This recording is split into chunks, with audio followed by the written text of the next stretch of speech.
and a very warm welcome to this special. It's time to talk about qualifier number 2 that will be played at the biggest stadium in the world, at the Narendra Modi Stadium, between Royal Challengers Bangalore and Rajasthan Royals. The team that wins tonight will be going into the finals of this IPL. The one who loses goes back home. So this is the last chance for these two teams to have another opportunity of going through to the finals. Nikhil Narayan's here with me. We'll talk about our fantasy 11. We'll also look at our likely playing 11. But both these teams have seen different campaigns in coming into these playoffs. Rajasthan Royals constantly in the top 4. They were consistent in their performances and ended in the points table at number 2, which is why they're getting another chance today for a place in the finals. Whereas for Royal Challengers Bangalore, it was courtesy Mumbai Indians. Their fate was left in Mumbai Indians' hands. They had to win their match against Delhi Capitals for RCB to qualify. And here we are with RCB having beaten Lucknow Super Giants in the eliminator and now playing qualifier 2. Both teams looking good.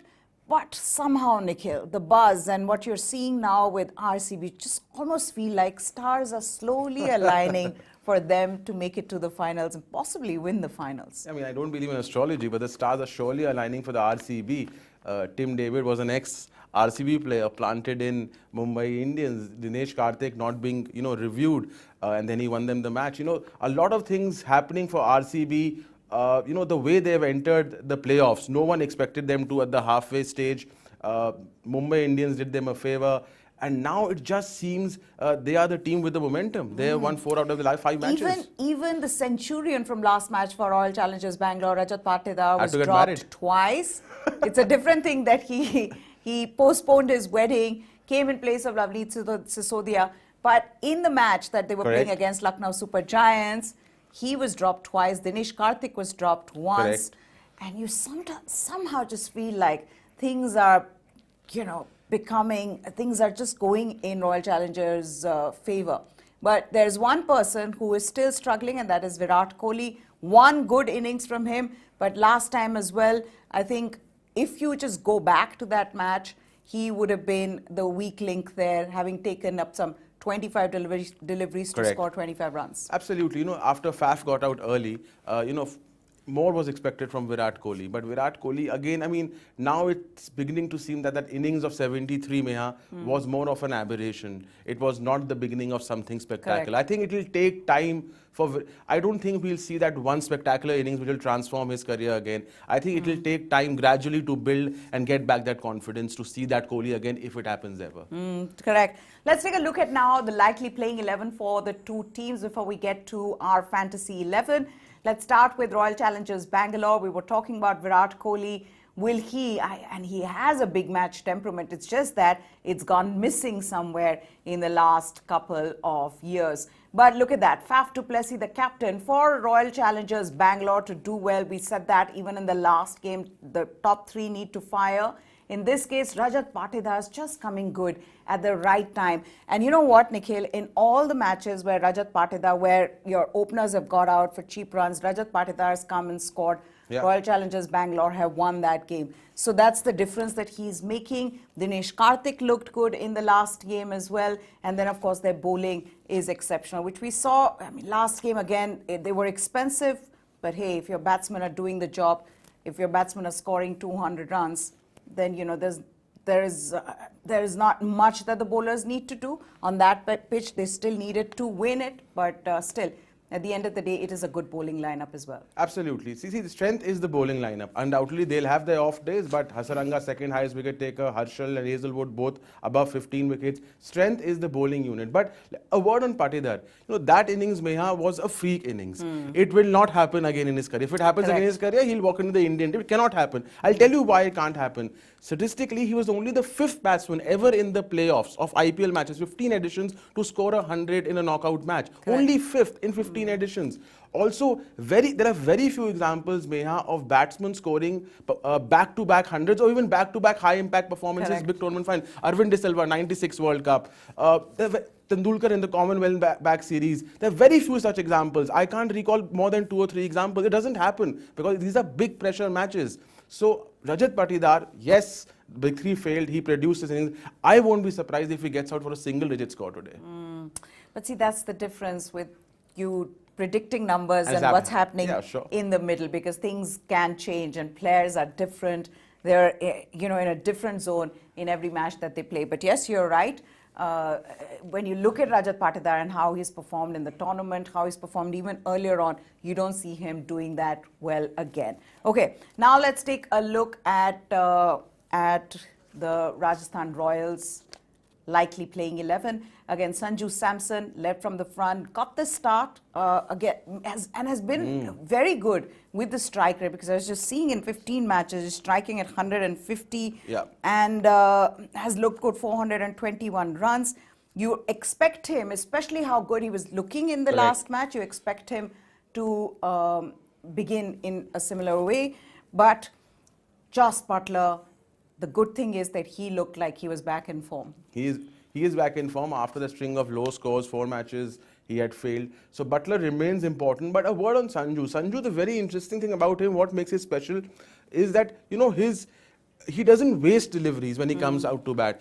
His strike rate, if you see in his first 10 to 15 deliveries faced, is amongst the highest in all IPL, because he comes out to bat and suddenly accelerates. It's a very unique quality. It requires a lot of, not only courage, but also requires skill to do so. Not many top order batsmen can do it. The likes of Kohli and Rohit in their prime also didn't do that. They took time. But Sanju accelerates immediately. But it's high time that he converts those 40s, Meha, into a big score. Not even one big score in the tournament for the Royals. He needs to do that. And the other one being Yashasvi Jaiswal as well for Rajasthan Royals. How good has he been in the second half of the tournament, just when Rajasthan Royals really needed him to do well? And in fact, in the matches that he has done well, Rajasthan Royals have won those matches as well. So it's important that Yashasvi Jaiswal does well today. Devdutt Padikkal as well looked good in the last match. But Shimron Hetmeyer and Ravichandran Ashwin, again, you never know with this batting lineup who is going to come up. With the way Ashwin batted in the match earlier on, before this one, and he was very good in finishing that game. You'd expect Ashwin to come up above Shimron Hetmeyer today? Yeah, but pardon me, but wasn't Ashwin the batsman who was retired out also someday in the first? Wasn't Ashwin that batsman who was retired out? Yes, he was. So he's been retired out because he can't score at a high strike rate. Then he produces a cameo. So Ashwin is, wearing many hats. He's a restrictive off spinner. Very interesting. Last match, Ashwin had a very bad day. One of the reasons why they lost was Ashwin had a very poor day, a very poor outing, and he would be looking to redeem himself. So I'm expecting a big performance by Ashwin. Yes, I mean, if Ashwin can produce that, cameo, why not? You can promote him up the order. Shimron Hetmeyer has been one of the best finishers. The bowling lineup, again, they have 3 world-class bowlers. 4 world-class bowlers, and McCoy has also done a decent job. So the bowling, again, like RCB, for me, the 2 best bowling units in the tournament. Batting-wise, I think RR marginally better players in form. I would say RR marginally better given the players in form. That's right, and big-name players in form. That is also the difference here. Yeah, Butler, Samson. But then also, if you compare Rajasthan Royals bowling in the last game to how RCB bowled, you'd say that Rajasthan had an off day collectively with their bowling against Gujarat Titans. Prasidh Krishna went for runs, couldn't get wickets. Trent Bolt got 1 wicket but went for runs. Except Chahal, Yes, except Chahal. Obed McCoy went for runs. Except in that last 19th over that he bowled. He restricted, I think he gave away just 6 runs in that, which was very well bowled. But otherwise, Ashwin had an off day, like you said, with the ball. So they'll need to come good. This has been a team that has been consistent with their bowling. Batting has at times failed, but bowling has been consistent. And if they want to win today, they cannot afford to have an off day. Yeah, they cannot. The bowling needs to deliver because bowling has been their strength. Ashwin is very crucial in the middle overs. How they use Ashwin is very important. He cannot be conceding, more than Yeah. 30 to 40 runs because that's because he's not picking wickets. His main USP in this tournament is that he's been very restrictive in the middle over. So Ashwin is key there in the bowling unit. Okay. Also, a little bit on Shimron Hetmeyer, what seems to be going on? Because I think he was very good in the first half of the tournament, the best finisher for them. But since then, since he came back, we haven't seen him among the runs again. Another person, if they want to win today, somebody to finish the match for them, Shimron Hetmeyer needs to score runs as well. Yeah, you cannot repeat what he was doing throughout the tournament. So this is just the lull period for him just like Butler, he's going through a lull right now. They'll be hoping he comes out. Today is the biggest match for them in the tournament. So yeah, they'll be hoping if needed, that he produces one of his, gems today in the lower order. So yeah. Okay, so those are the likely playing 11s for the two teams. Now, what about our fantasy 11? Let's take a look at that. Then the captain there has to be Jos Butler. Who else but Jos Butler on the day that Jos Butler is playing? Highest run scorer of the tournament. Had a couple of low scores before. He scored 88 in the last match, 89 of 56 balls in the last match. So he is, in fact, the captain. Nikhil, will you agree to make Jos Butler the captain of your fantasy team? Little high risk but given what he's done in the tournament, apart from that patch he had of 4 matches, yes, why not? 700 odd runs doesn't happen every season. Jos Butler, Correct. I agree. Okay, so Jos Butler the captain. Then comes the opener Yashasvi Jaiswal, looking good, in form. Yes, got out for less runs, for a low score in the last match, but has looked good. And I just feel like he looks like he's in form. So yeah, get him in. Jaiswal is a good choice, left-hander at the top of the order. He's been in decent form. He's not set the stage on fire, but he's been in decent form. Very talented under-19 player. So he's got the most. He's got 129 runs at a strike rate of 135, which apparently is one of the best strike rates for an Indian opener this season. That doesn't show much how Indian openers have done this season. But still, there's Virat Kohli and Rohit Sharma there, yeah, and Ruturaj Gaikwad. That's true. So yeah, fair enough. You can't grudge him that. Yeah, the fact is that he's still been better than the others. Yeah. Who's there at number 3? Okay, so then move on to number 3. Number 3 is the captain of Rajasthan Royals, Sanju Samson. There is no doubt about that. No doubt about that, but again, I'm repeating, Sanju Samson now needs to score, a 70, 80.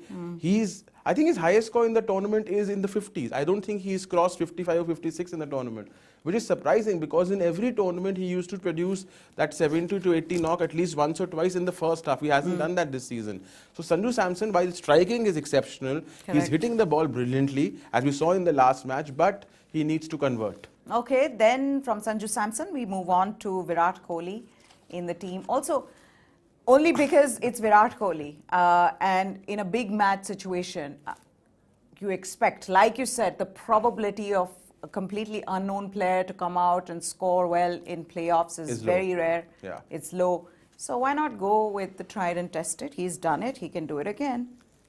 Sure. Virat Kohli is such a big name that to leave him out of any fantasy 11, I understand. Yeah, we'll be hoping that the Virat Kohli who scored 73 comes out to bat and not the Virat Kohli who's batted in other matches in the tournament. Correct. I don't know what role they have for Virat Kohli, and if Faf du Plessis has a role for him. I think a role would help. Currently I think they just, such a great batsman that you bat as you want. But, like KL Rahul, a lot of talk around how KL Rahul batted in the other match, whether he was slow or not slow, whether he should have accelerated before. I think Virat Kohli also needs to be spoken to. Either you score a cameo, or you go for the cameo at least, or you just anchor and you don't get out, score run a ball 60. Because he's doing something in between, and which is, costing the team. That's when you do get to a decent score, you're trying to figure it out. If you get out for golden duck, then there's not much you can do. He's other problems. So, but I think the role needs to be, yeah. Okay, then we move on to Rajat Patidar, only because he scored a lot of runs in the last game, and he's looked good in form.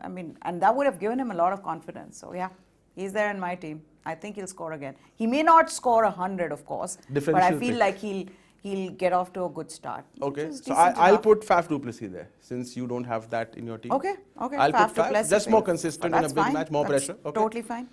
Okay, then we move on to Glenn Maxwell. Again, big name, big match. In a situation Big which Max. is a do or might, you get Big Max, yeah. So he's in. Yeah, Maxwell is the X factor. You have to have Maxwell because he can. I mean, you take a risk with Maxwell. He is inconsistent, but that 40 of 18 ball type of innings against Titans can be repeated. So Maxwell has to be there. Okay, so then from Glenn Maxwell, let's move on to the finisher in chief, Dinesh Karthik. Looked good in the last match. Again, just before this match, you saw Dinesh Karthik wasn't being able to score as many runs as he did in the first half of the tournament, but he's come with a different mindset. Now he's in the Indian team. He must be even more excited, raring to go. He's there. A strike rate of about 190 plus in the tournament, which rises to around 250 in the death. Correct. The best finisher in the tournament, along with Hitmaya, whose form has gone down. Dinesh Karthik, confidence sky high. Now he's being billed as the #1 finisher for India. I mean, ahead of Hardik Pandya and he will play ahead of Venkatesh Iyer in the 11 for sure. Okay, then we're talking about the next player in Vanindu Hasaranga. He's also the vice captain, and why not? I mean, he really has been the standout bowler for Royal Challengers Bangalore. He's been one of the best bowlers overall in the tournament, in that race constantly with Yuzvendra Chahal for the purple cap. It's difficult to play him, and I obviously am looking forward to how he bowls to Sanju Samson, who seems to struggle against him. Absolutely. Hasaranga, one of the best leg spinners in the world currently, 25 wickets, second highest wicket taker. Actually, whoever wins today, Hasaranga and Yuzvendra Chahal, depending on whoever wins, they have a chance to break the all-time record of 32 wickets, most wickets in a season. Harshal Patel and Dwayne Bravo's record. So that's another milestone they'll be looking at. Okay, and talking about Harshal Patel, he's next on that list. 19 wickets, 14 games, one of the best death bowlers. 7.56 is his economy. Excellent. Absolutely brilliant. Harshal Patel, what he's done is he's been very good in the death overs, yes. But his main, he's bowled a number of overs in the middle overs, and he's been exceptional in the middle overs. I think 10 of his wickets are in the middle overs, and he's controlled the middle overs for the RCB. The RCB Maya has the lowest economy rate for any team in the middle overs. Hasaranga, of course, is the, main bowler responsible for that, but Harshal Patel has also played his part there. Okay, so Harshal Patel there, and then next in that list is the purple cap holder Yuzvendra Chahal. Now, Ashwin at times has struggled in this tournament. He may have better economy, but in the beginning of the tournament wasn't being able to pick up as many wickets. But Yuzvendra Chahal from the start till the finish, even in the last game when everybody else was being tonked around, Yuzvendra Chahal didn't get any wickets, but was by far the most economical bowler for them. Yeah, I mean, he's been brilliant. 26 wickets, striking at 12 odd in the tournament. Absolutely exceptional. Not giving runs. When others are being tonked at 10 per over, he's bowling at 5 to 6 per over. Correct. He's almost not had a bad match. Even if he's not picked wickets, he's been restrictive. Yeah. And he is, the way he's bowling, the best leg spinner in the world today. Second would be Hasaranga, but Chahal is the best in the world today. Okay, then we move on to our last player, and that is Josh Hazelwood. The moment he's come in, he's just been phenomenal, except that one off day where he was again hit for 64 runs and couldn't take any wickets. But he's made a remarkable comeback since then, and I think possibly has the best strike rate in this RCB bowling unit. Yeah, he's been exceptional, Josh Hazelwood, with the new ball. Excellent in the power play, Josh Hazelwood. His economy rate, I think it's 6.53 in the power play, which is absolutely brilliant. Labeled as a test specialist, to do it in T20 cricket, it's not easy. Correct. We all know what's happened to Pat Cummins. He was in a flop 11 yesterday. Correct. Amongst the most expensive bowlers in the tournament, Pat Cummins, not picking many wickets, just 7 or 5. And here Hazelwood has made an immediate impact. Didn't play the first few matches, but made an immediate impact coming into the RCB 11. So Hazelwood, absolutely, he has to be there. Okay, so that is our Fantasy 11 guide. Now remember, playing any of these fantasy teams on any of the apps, they do come with substantial amount of risks. So just to weigh in all the options and play safe. News 9 Sports is what you need to subscribe to for all the latest from the world of sports. There are interviews, there are updates, analysis, all of that on News 9 Sports. That's it from Nikhil and me. 6:30 we'll be back looking ahead to qualifier number 2 on TV9 Bharatvarsh, and then at 7 o'clock, right after the toss, we'll be here with the toss, the playing 11, and how the two teams stack up, what are the conditions like at the Narendra Modi Stadium. All those details at 7 o'clock on News 9 Sports. That's it then from both of us. Goodbye. Thanks for watching.